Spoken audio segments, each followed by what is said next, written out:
Oi, meu nome é Caprine e você está entrando agora no primeiro episódio do Por Outra Ótica. Um lugar onde a história ganha novas camadas, a cultura revela seus bastidores e a política começa a tirar sua máscara. Aqui a gente não vai aceitar essas narrativas prontas que já de alguma forma foram encomendadas e ensinadas. Aqui a gente vai quebrar, vai desmontar, a gente vai montar esse quebra-cabeça de um jeito que provavelmente você ainda não viu. E se você quer enxergar o que ninguém quer que você veja, então faz o seguinte: só ajusta essa armação porque a lente é por nossa conta. E a partir de agora você vai enxergar a verdade, só que por outra ótica. E nesse primeiro episódio eu escolhi falar sobre Karl Marx. Mas diferente, por exemplo, do que nós já estamos acostumados de entender ele como esse revolucionário, o cara que fez o Manifesto Comunista, o Capital, nós vamos focar nas contradições, nos seus sentidos, nas suas motivações e realmente de como nós chegamos a, por exemplo, ao comunismo que aí matou milhões de pessoas. Vamos lá, pessoal, vamos de história.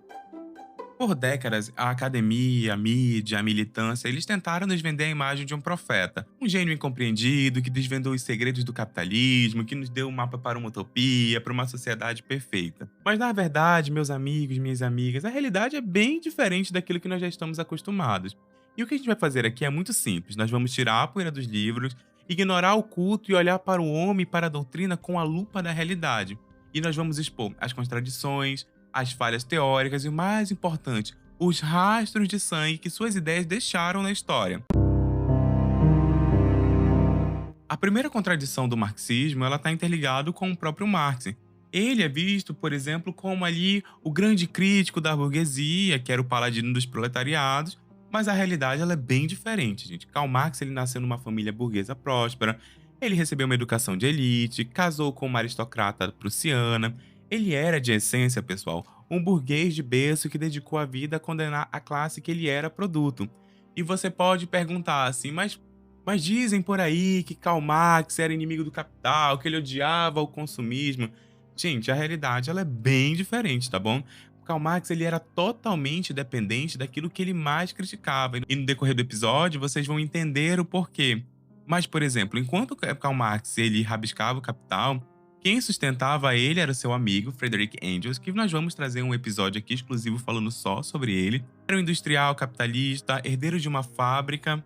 Agora pensa, o profeta anticapitalista era financiado pelo próprio lucro capitalista, ou seja, aquela teoria mais-valia que ele dizia que o proletariado estava sendo explorado. Então, gente, ele mesmo, com seus amigos e sua patatinha, fazia isso, mas para o seu próprio benefício. E Karl Marx, por ele ter uma vida confortável, assim, ser praticamente esse rico prêmio, ele tinha uma vida crônica, pessoal. Ele gastava de forma exagerada, extravagante. Ele queria carruagens, roupas elegantes. O mesmo Marx que atacava o consumismo burguês era um consumidor compulsivo. Ele vivia extorquindo dinheiro da família, dos seus amigos, de Angel, até mesmo o valorzinho que a sua esposa teve ali no começo. E ele queria ter tudo, pessoal. Tem livros que dizem que ele queria ter carruagem, roupas elegantes, até a lua ele queria ter. E a mãe dele, inclusive, o criticou, dizendo que ele deveria ganhar pelo menos o capital, ao invés, por exemplo, de apenas criticá-los. Marx ele chegou a extorquir a mãe e teve desavenças com ela, dizendo enquanto ela vivesse, ele não teria direito à fortuna dele, por quê? Marx, enquanto o pai dele estava vivo, ele pedia dinheiro adoidado, ali para quê? Para fazer alguma coisa produtiva? Não, gente, nos 17 anos dele, quando ele entra na faculdade, ele queria saber o quê? De mulher, de bebida, de pagar os agiotas. E ele, na sua contradição, pessoal, ele era um péssimo marido, ele traiu a esposa com a empregada e viu seus filhos morrerem por responsabilidade. Gente, Karl Marx era uma loucura. E agora eu faço o questionamento pra você. Por um acaso, você já viu algum professor, militante, ou algum reflexo na história falando que Marx ele ia nas fábricas, que ele ia conversar sobre a realidade do trabalhador, do proletariado? Provavelmente não, porque isso nunca existiu, gente. Marx Ele desprezava a classe dos trabalhadores. Historiadores como Paul Johnson revelam que ele se recusava, gente, a visitar as fábricas, moinhos ou qualquer ambiente industrial. Toda a sua análise do proletariado era feita da sua própria cabeça, do que ele identificava que era opressão ou não. E quando ele encontrava um trabalhador de verdade, ele via com desprezo por não terem uma linguagem rebuscada e acadêmica como eles. A própria esposa de Marx, a Jenny, ela falou que ele não era um socialista sentimental, que a compaixão para ele era estranha. Mas é assim, gente, ele aceitava as vaquinhas que os pobres faziam para ele, tá bom? Ê, Max, ele só não queria contato com o pobre, mas ele queria o dinheiro dos pobres, gente. Que loucura, né? E, inclusive, Engels até chegou a convidar Marx para ir nas empresas, nas fábricas, ver como é que é a realidade do trabalhador. Mas Marx se recusava a ir, e na realidade o que ele gostava mesmo era de ser racista.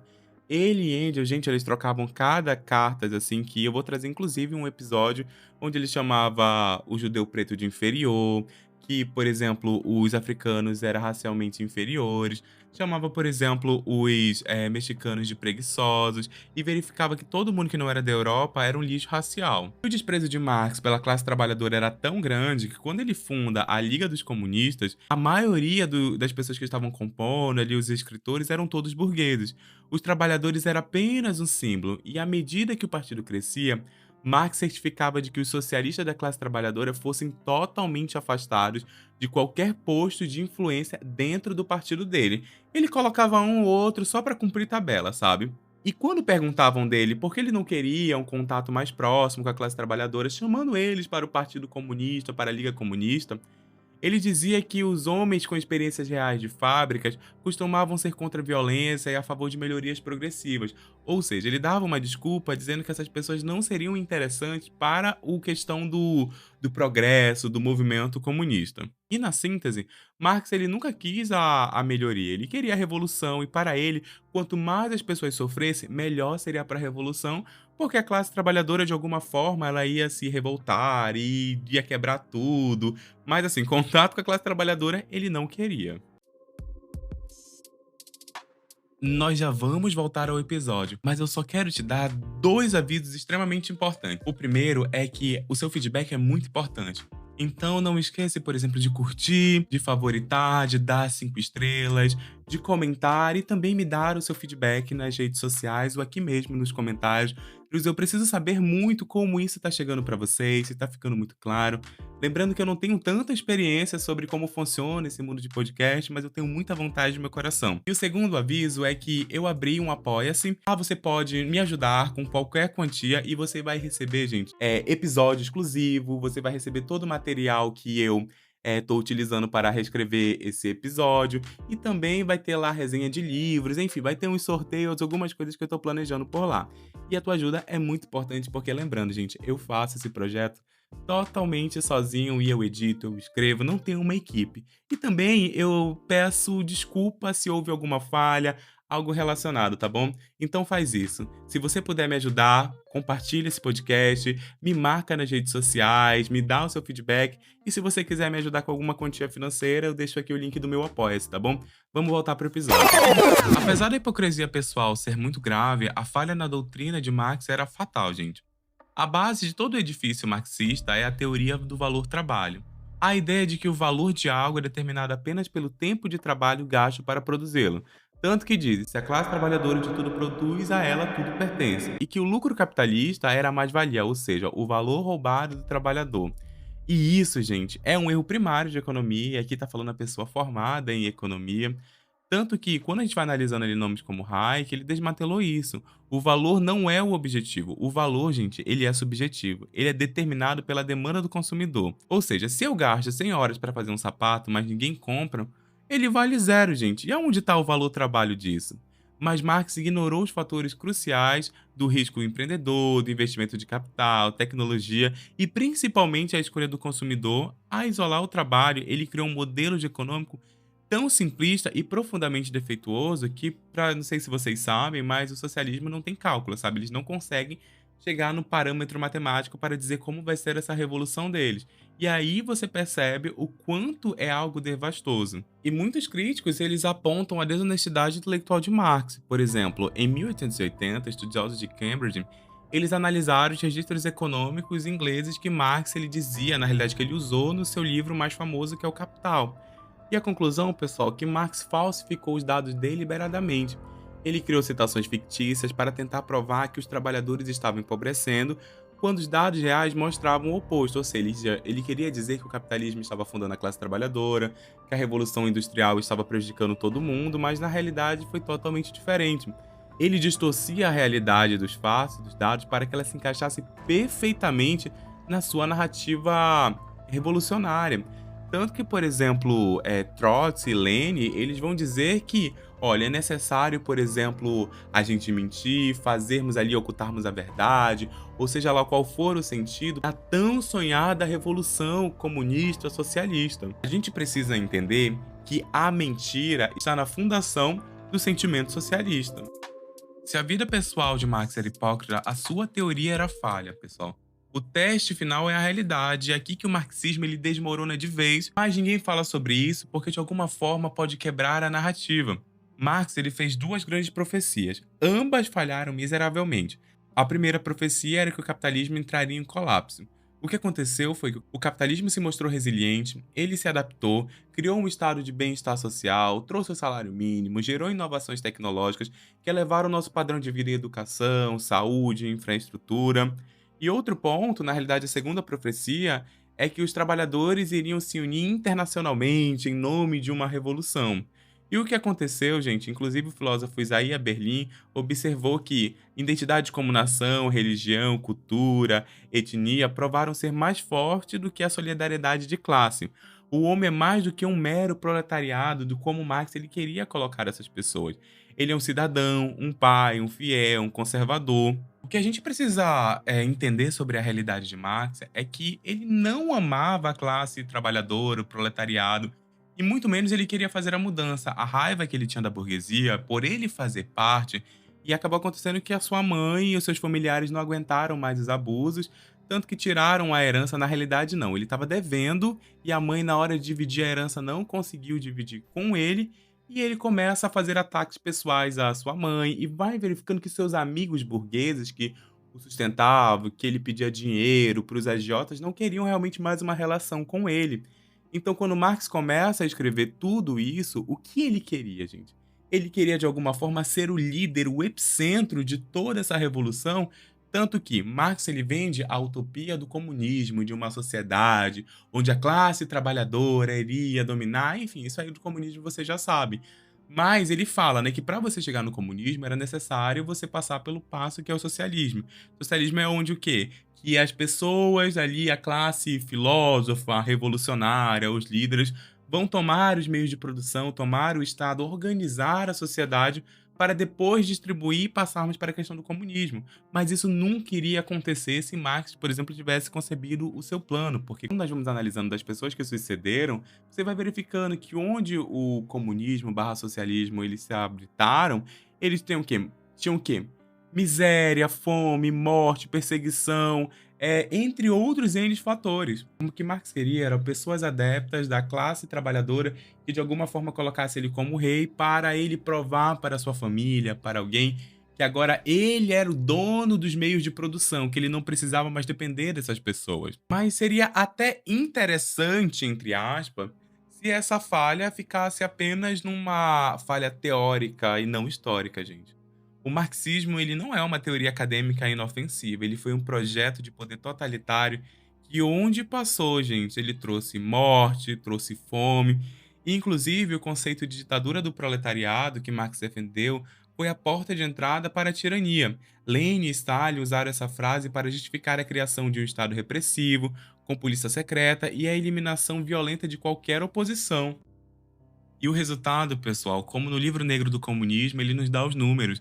Nós tivemos praticamente quase 100 milhões de mortes, se não mais. Por exemplo, ali, Stalin teve cerca de 20 milhões, Mao Tse-tung, 65 milhões de mortes, Pol Pot no Camboja, 2 milhões.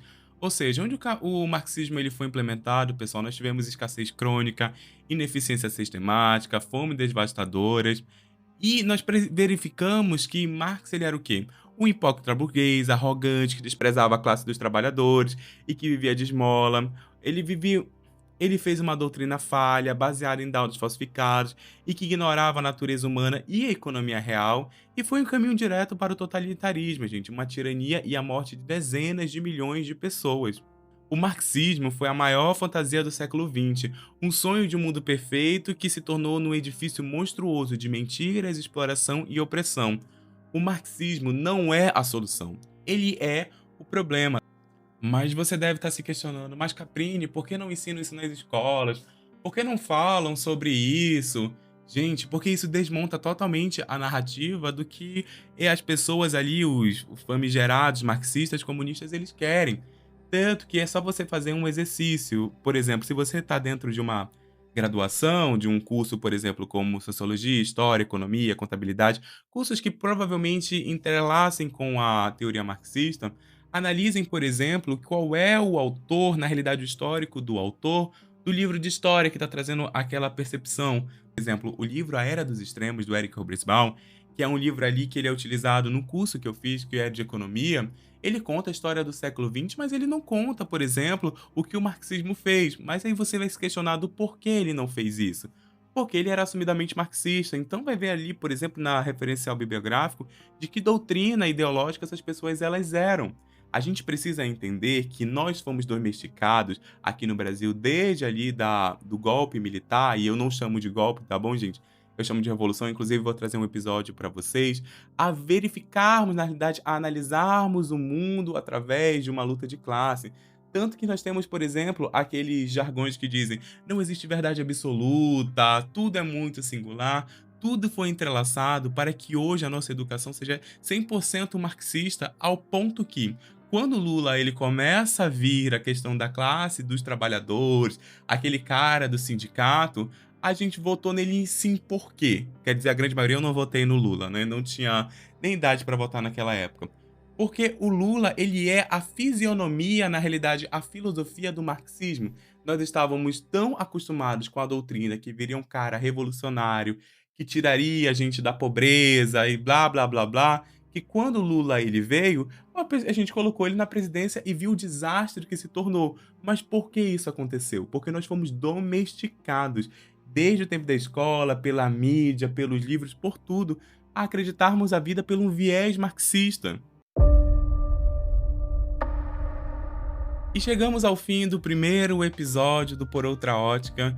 E eu tô muito feliz com o resultado. Na realidade, eu também quero saber o que você achou, se fez sentido pra você, se ficou claro, se tem alguma dúvida. O feedback de vocês é muito importante. Vocês podem me encontrar nas redes sociais como @ocaprini com 2 N's e é no final. Ou vocês podem comentar aqui ou mandar um e-mail. Não esquece, gente, de verdade, de compartilhar com os amigos, dar 5 estrelas, favoritar. Isso ajuda muito o meu trabalho. Lembrando, gente, que isso aqui tudo eu faço sozinho. Eu roteirizo, eu edito, eu escrevo. Eu não tenho apoio financeiro, nada, mas eu faço isso aqui porque existe uma vocação realmente dentro do meu coração, um desejo de alertar as pessoas sobre o que nós estamos vivendo. Então, o que eu peço pra você é o seu apoio. Se você puder clicar no link do Apoia-se, nosso trabalho, ajudar esse trabalho com qualquer valor, sempre compartilhar, me marca nas redes sociais. Eu vou ficar muito, muito, muito feliz em receber o seu feedback por lá, tá bom? É isso aí, vamos até o próximo episódio.